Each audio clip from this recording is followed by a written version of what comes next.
Hoje vamos explorar uma pergunta que ecoa pela história da humanidade: como o ser humano sempre buscou por Deus? Uma bela pergunta. Bem-vindo ao Espiritismo Responde Podcast, baseado nas principais obras espíritas. A cada episódio, ensinamentos dos mestres são relembrados, Incluindo textos religiosos, filosofias antigas e até algumas reflexões sobre a natureza humana. Nossa missão: Nossa, Yuri. desvendar as diversas formas que essa busca assume Interessante. e como ela moldou nossa compreensão do mundo e de nós mesmos. É realmente uma busca universal, presente em todas as culturas e épocas. O interessante é que ela se manifesta de maneiras tão variadas, É verdade. desde rituais ancestrais até complexas teologias. E entender essa variedade nos ajuda a perceber a profundidade da necessidade humana de se conectar com algo maior. Exatamente. E para começarmos nossa jornada, vamos voltar no tempo muito antes do cristianismo. É incrível como a crença em um único Deus, o monoteísmo, surgiu a partir de crenças politeístas com múltiplos deuses. Sim, o politeísmo era comum em diversas culturas antigas. Os povos observavam a natureza e atribuíam divindades aos fenômenos que não compreendiam, como o sol, a lua, a chuva. Com o tempo, algumas culturas evoluíram para a ideia de um Deus único, um criador por trás de todas as coisas. Um exemplo disso é o judaísmo, que apesar de sua crença em um Deus único, também carregava a ideia de um povo escolhido, o que gerava um certo orgulho e distanciamento de outros povos. É fascinante como essas crenças moldavam a visão de mundo e as relações entre os povos. E falando em diferentes caminhos, o jainismo, com seus princípios de não violência e transmigração da alma, buscava a conexão com o divino de maneira singular. A não-violência, ou ahimsa, é central no jainismo. Eles acreditam que todas as formas de vida possuem uma alma e devem ser respeitadas. A transmigração da alma, ou samsara, é a crença de que a alma renasce em diferentes corpos até alcançar a libertação. Essa busca por libertação do ciclo de renascimentos é, em essência, uma busca por se conectar com o divino, com a verdade última. E o hinduísmo, com sua rica variedade de deuses e deusas, apresenta no Bhagavad Gita um caminho de compreensão e adoração para alcançar a união com o divino. O Bhagavad Gita é um dos textos sagrados mais importantes do hinduísmo. Ele narra o diálogo entre Arjuna, um guerreiro, e Krishna, uma divindade que o guia no campo de batalha. Krishna ensina a Arjuna sobre a importância do Dharma, o dever, do karma, a lei de causa e efeito, e da Bhakti, a devoção a Deus. É um texto rico em simbolismo e que nos mostra a busca por Deus através da ação correta, da compreensão da realidade e da entrega ao divino. Vemos então que a busca por Deus, mesmo em culturas tão diferentes, se expressa através de princípios éticos, da busca por conhecimento e da devoção. E no Extremo Oriente temos o confucionismo e o shintoísmo, que também refletem essa necessidade humana de conexão com o sagrado. O confucionismo, mais do que uma religião, é um sistema ético e filosófico que moldou a cultura chinesa por milênios. Confúcio enfatizava a importância da ética, da educação, do respeito aos ancestrais e da harmonia social como caminho para uma vida virtuosa. Essa busca por uma vida virtuosa, em harmonia com o universo, pode ser vista como uma forma de busca por Deus, ainda que não personificada em uma divindade específica. Já o shintoísmo, religião nativa do Japão, é politeísta e se baseia na veneração da natureza e dos kamis, que são divindades ou espíritos que habitam a natureza. A reverência pela natureza, o respeito pelos ancestrais e a busca por purificação são elementos centrais da busca por Deus no shintoísmo. Esses exemplos nos mostram que a busca por Deus não se limita a dogmas ou religiões organizadas. Ela se manifesta também na busca por uma vida ética, na conexão com a natureza e na reverência aos ancestrais. E é incrível como mesmo em culturas tribais, sem textos escritos, a tradição oral, passada de geração em geração, reflete essa busca inata por algo maior. As religiões tribais, com suas práticas ancestrais, demonstram que a busca por Deus é universal e transcende culturas. Através de rituais, danças, cantos e narrativas, esses povos buscam se conectar com o divino, com as forças da natureza e com seus ancestrais. É uma busca que se expressa na oralidade, na tradição e na vivência comunitária. E agora vamos mergulhar nas complexidades do budismo, o que o torna tão singular na busca por Deus. O budismo é fascinante porque, em sua essência, não se trata de adorar um Deus criador. O Buda, Siddhartha Gautama, não se propôs a ser um deus ou profeta, mas sim um guia para a libertação do sofrimento. A veneração aos ancestrais, presente em diversas culturas, também existe no budismo, mas não como uma forma de adoração, e sim de respeito e gratidão. E o conceito de nirvana, tão frequentemente mal interpretado, qual o seu papel nessa busca? O nirvana, ao contrário do que muitos pensam, não é o nada, mas sim a extinção do sofrimento, o estado de iluminação. Para o budismo, a raiz do sofrimento está no apego, na ignorância e nos desejos egoístas. O caminho por Nirvana é o nobre caminho óctuplo que envolve a sabedoria, conduta ética e desenvolvimento mental. É uma busca por libertação, por iluminação, que pode ser entendida como uma forma de união com o divino, com a verdade última. Então, no budismo, a busca por Deus se manifesta na busca pela libertação do sofrimento, pelo despertar da consciência e pela compaixão. E o Velho Testamento, qual a sua relevância nessa busca milenar? O Velho Testamento, base da tradição judaico-cristã, é rico em histórias e ensinamentos que revelam a busca por Deus. Nele encontramos a história da criação, a aliança de Deus com o povo de Israel e os profetas que anunciavam a vontade divina, e os salmos, que expressam a devoção e a busca por Deus em meio às provações. É um texto fundamental para entendermos a evolução da crença em um Deus único, justo e misericordioso. Mas há uma contradição, não é? O judaísmo rejeita Cristo como Messias. Sim, essa é uma questão complexa. A expectativa do povo judeu era de um Messias que libertaria Israel do domínio estrangeiro e estabeleceria um reino terreno de paz e justiça. A figura de Jesus, com sua mensagem de amor, perdão espiritual, não se encaixava nessa expectativa. E na China antiga, como a busca por Deus se manifestou? Li em um dos textos que missionários enviados por Jesus estiveram lá muito antes do cristianismo. A China antiga já possuía suas próprias tradições religiosas e filosóficas, como o taoísmo e o confucionismo, que discutimos anteriormente. A ideia de missionários enviados por Jesus antes do cristianismo é um conceito interessante. E o que dizer do I Ching, mencionado em um dos textos? O I Ching é um dos textos mais antigos da cultura chinesa. Um livro de sabedoria e adivinhação que utiliza um sistema de hexagramas para interpretar as energias do universo e orientar as ações humanas. Ele reflete a busca por compreender as leis que regem o universo e a vida humana. Uma busca que podemos interpretar como uma forma de se conectar com o divino. Também, mesmo em sistemas de adivinhação, podemos encontrar reflexos da busca por Deus, por compreender a ordem do universo. Exatamente. A busca por Deus se manifesta de inúmeras formas, desde as religiões mais antigas até as filosofias mais modernas. Mas é que aqueles que se dizem ateus, como se encaixam nessa história? A visão puramente materialista limita o ser humano, pois ignora sua essência espiritual. Mas mesmo aqueles que não acreditam em um Deus personalizado podem estar buscando algo maior, um sentido para a vida, uma ética para suas ações. Ou seja, a busca por Deus pode se manifestar também na busca por um propósito, por valores, por algo que transcenda a matéria. Com certeza. A busca por Deus não se limita à religião organizada. É uma necessidade humana profunda por entendimento, conexão e propósito. E qual a importância de reconhecermos a existência do Espírito? Reconhecer o espírito, a alma imortal que habita o corpo, nos dá uma nova perspectiva da vida e da busca por Deus. Nos liberta da visão puramente materialista e nos coloca em contato com nossa essência espiritual. Compreender essa busca milenar por Deus nos ajuda a entender melhor a nós mesmos, não é? Com certeza. A busca por Deus é, em última instância, a busca por nós mesmos, por significado em um mundo às vezes caótico. E é nesse ponto que o Espiritismo, com sua ênfase na natureza espiritual do ser humano, oferece uma perspectiva única sobre essa busca eterna. O Espiritismo, com seus ensinamentos, nos auxilia a compreender a imortalidade da alma e a importância da evolução espiritual. Mas como o Espiritismo responde à pergunta de hoje, como o ser humano sempre buscou por Deus? O Espiritismo nos mostra que a busca por Deus se manifesta de inúmeras formas ao longo da história, desde as religiões mais antigas até as filosofias mais modernas.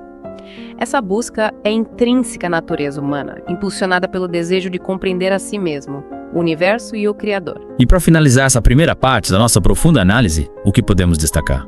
A busca por Deus é universal, variada e constante. Independentemente da época, cultura ou crença, o ser humano sempre busca se conectar com algo maior, com o divino. E essa busca, como vimos, se manifesta de diversas maneiras, impulsionando a humanidade em sua jornada evolutiva. Vamos nos aprofundar em como o Espiritismo compreende essa busca e os caminhos que ele nos aponta. E aqui estamos de volta prontos para continuar nossa imersão na busca humana por Deus. Na primeira parte, viajamos pelas diversas formas que essa busca tomou ao longo da história. É verdade. Agora vamos mergulhar em como o Espiritismo, com sua visão singular, compreende essa jornada espiritual. É verdade. E uma coisa que me chama a atenção nos textos espíritas é a ênfase na reforma íntima, na busca por aperfeiçoamento moral, como um caminho para se aproximar de Deus. Sim, sim.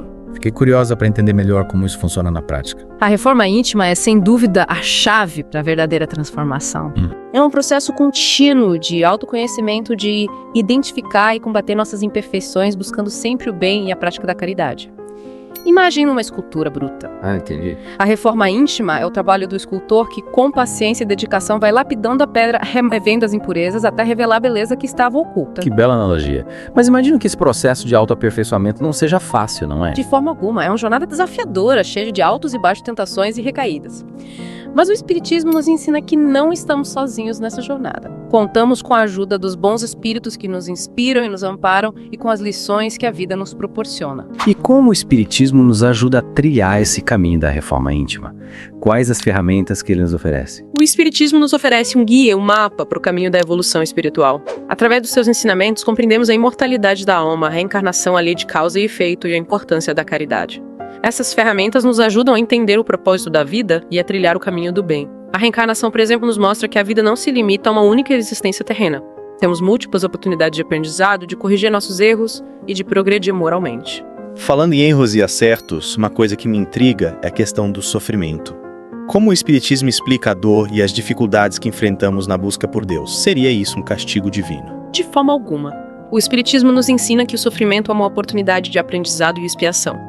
As provas que enfrentamos, por mais difíceis que sejam, nos ajudam a evoluir, a desenvolver virtudes como a paciência, a resignação e a compaixão. Deus não nos pune, mas nos concede provas que são proporcionais ao nosso grau de adiantamento espiritual. Entendo. Então o sofrimento pode ser visto como um professor, um mestre, que nos impulsiona a crescer e a evoluir. Mas como ter fé e esperança em meio a tanta dor? A fé no Espiritismo não se resume a uma crença cega, mas sim a uma confiança racional baseada em evidências e experiências. É a certeza da existência de Deus, da imortalidade da alma e da comunicação com o mundo espiritual. Essa fé nos dá força e coragem para enfrentar as dificuldades da vida, nos conecta com o mundo espiritual e nos impulsiona na busca por aperfeiçoamento moral. E a prece? Qual o seu papel nessa busca por Deus e por superação das dificuldades? A prece é uma ferramenta poderosa de conexão com Deus. Através dela expressamos nossos sentimentos, pedimos auxílio e orientação e fortalecemos nossa fé. Um diálogo íntimo com o Criador, um momento de recolhimento e reflexão. Mas é importante lembrar que a prece não é uma fórmula mágica para resolver problemas. Deus nos ouve, mas nem sempre atende aos nossos pedidos da forma como esperamos. Ou seja, a prece deve ser feita com sinceridade e humildade, buscando o bem e a vontade divina. E a mediunidade? Qual a sua relevância na busca por Deus? A mediunidade é um dom que permite a comunicação com o mundo espiritual. Através dela, podemos receber mensagens, orientações e conselhos dos espíritos que nos assistem.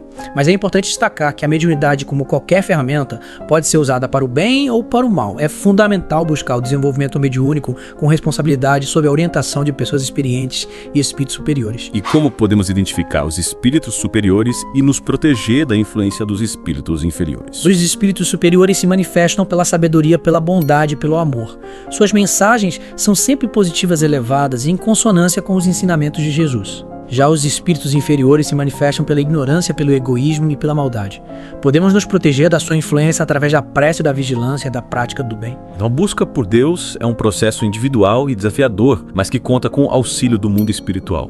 E quais os principais desafios que enfrentamos nessa busca? Os principais desafios são o egoísmo, o orgulho à vaidade e o apego aos bens materiais. Essas imperfeições nos afastam de Deus e nos prendem ao mundo material. A reforma íntima é o caminho para superar esses desafios. Através do autoconhecimento, da vigilância e do esforço constante, podemos combater nossas imperfeições e nos aproximar da natureza divina. E quais as recompensas dessa busca? O que ganhamos ao nos esforçarmos para nos aproximar de Deus? As recompensas são a paz interior, a felicidade verdadeira, a evolução espiritual e a união com Deus. É uma jornada que nos leva a uma vida mais plena, mais feliz e com mais significado, e essa busca não se limita a esta vida. Continuamos evoluindo espiritualmente após a morte até alcançarmos a perfeição. Falando em vida após a morte, na próxima parte, vamos explorar um dos conceitos mais fascinantes do Espiritismo. A reencarnação, como ela se encaixa nessa busca por Deus. Que novas perspectivas ela nos traz. Fica conosco para descobrir. E chegamos à parte final da nossa imersão no Espiritismo, explorando como o ser humano sempre buscou por Deus. Nas partes anteriores, vimos como essa busca se manifesta nas diferentes religiões e filosofias e como a reforma íntima é fundamental para trilhar esse caminho. Agora vamos mergulhar em um dos conceitos mais instigantes do Espiritismo: A reencarnação. A reencarnação é realmente um conceito-chave no Espiritismo. É. E nos ajuda a entender a busca por Deus como uma jornada que se desenrola por múltiplas vidas. Ela nos mostra que a vida não se limita a uma única existência terrena, mas sim um ciclo de aprendizados e evoluções. É fascinante pensar que a alma imortal reencarna diversas vezes em diferentes corpos e épocas com o objetivo de evoluir espiritualmente e se aproximar de Deus. Mas se não nos lembramos das vidas passadas, como podemos aprender com elas? Como isso impacta a nossa busca por Deus no presente? A memória das vidas passadas é velada durante a encarnação. Isso nos permite focar nas provas e aprendizados da vida presente sem o peso de experiências traumáticas do passado. Mas mesmo sem lembrar conscientemente, as experiências de vidas passadas influenciam nossas inclinações, talentos e desafios. Nosso caráter é moldado pelas escolhas e ações de todas as nossas existências. Então, mesmo sem lembrarmos, carregamos conosco uma bagagem espiritual que influencia na nossa vida atual. Mas e se pudéssemos acessar essas memórias? Seria benéfico para a nossa evolução espiritual e para a busca por Deus. O Espiritismo nos ensina que o acesso às memórias de vidas passadas deve ser feito com cautela e sob a orientação de espíritos superiores. Em alguns casos, relembrar certas experiências pode ser traumático e atrapalhar o progresso da alma. O importante é focar no presente, nas lições que a vida nos apresenta e na reforma íntima. Conhecer o passado pode nos ajudar a compreender certos padrões de comportamento e a superar traumas, mas o foco deve ser sempre o aperfeiçoamento moral no presente. Compreendo. É como se o passado fosse um livro que podemos consultar para aprender com os erros e acertos. Mas o presente é a página em branco onde escrevemos nossa história. E como a reencarnação explica as desigualdades sociais e os sofrimentos que vemos no mundo?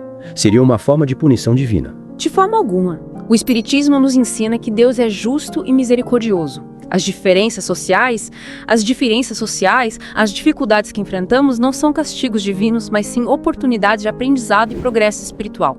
Cada alma reencarna na condição mais adequada ao seu grau de evolução e às provas que precisa enfrentar para progredir. Ou seja, as provas e expiações que enfrentamos são escolhidas por nós mesmos antes de reencarnar como forma de acelerar nossa evolução. Exatamente. Antes de reencarnar, a alma, com a ajuda de espíritos superiores, faz um balanço de suas vidas passadas e escolhe as provas que precisa enfrentar para evoluir. Essas provas podem ser relacionadas à saúde, à família, às finanças, aos relacionamentos, entre outras áreas da vida. É importante lembrar que Deus não nos abandona nessa jornada. Ele nos dá o livre-arbítrio para escolhermos nossos caminhos, mas também nos ampara e nos auxilia através da ação dos bons espíritos. E como a lei de causa e efeito ou karma se relaciona com a reencarnação? A lei de causa e efeito é uma lei natural e justa que rege o universo. Ela nos ensina que toda ação gera uma reação correspondente. No contexto da reencarnação, essa lei significa que colhemos o que plantamos, não apenas nesta vida, mas também nas próximas. As ações que praticamos, sejam elas boas ou más, geram consequências que se manifestam ao longo da nossa jornada evolutiva. A reencarnação aliada à lei de causa e efeito nos impulsiona a buscar o bem e a agir de forma justa e amorosa, pois sabemos que as nossas ações têm consequências eternas. E como o Espiritismo nos consola diante da morte de entes queridos? A reencarnação nos traz alguma esperança nesse momento de dor? O Espiritismo nos ensina que a morte não é o fim, mas sim uma separação temporária. A alma imortal continua sua jornada evolutiva no mundo espiritual e podemos nos comunicar com os entes queridos através da mediunidade. A reencarnação nos traz a esperança de que voltaremos a encontrar nossos entes queridos em futuras existências quando as condições forem propícias para o reencontro. A morte física é apenas a transformação da matéria, a alma continua viva e evoluindo no plano espiritual. Que consolo. Saber que a morte não é o fim, mas sim um recomeço nos enche de esperança e nos ajuda a superar a dor da separação. E para finalizar essa nossa imersão no Espiritismo, qual a mensagem final que você deixa para os nossos ouvintes? A busca por Deus é a razão da nossa existência. Através da reforma íntima da prática, da caridade, da compreensão da reencarnação e da fé em Deus, podemos trilhar o caminho da evolução espiritual e alcançar a felicidade eterna. A jornada pode ser longa e desafiadora, mas a recompensa é a paz interior, a sabedoria e o amor incondicional. Que mensagem inspiradora! O Espiritismo nos oferece um guia para a vida, nos auxilia a compreender os mistérios da existência e nos conecta com a essência divina que habita em cada um de nós. E você, caro ouvinte, como se conecta com essa busca milenar? Como ela se manifesta em sua vida? Reflita sobre isso e continue buscando a Deus em todas as suas ações, pensamentos e sentimentos. E esperamos que esse mergulho no Espiritismo tenha lhe proporcionado novas perspectivas e inspiração para a sua jornada espiritual. Até a próxima! Você gostou do vídeo? Sua opinião é muito importante. Você pode comentar agora? Curta o vídeo, é de graça e nos apoia a chegar a mais pessoas. E que tal encaminhar esse vídeo para sua tia, seu pai, seus amigos no WhatsApp agora?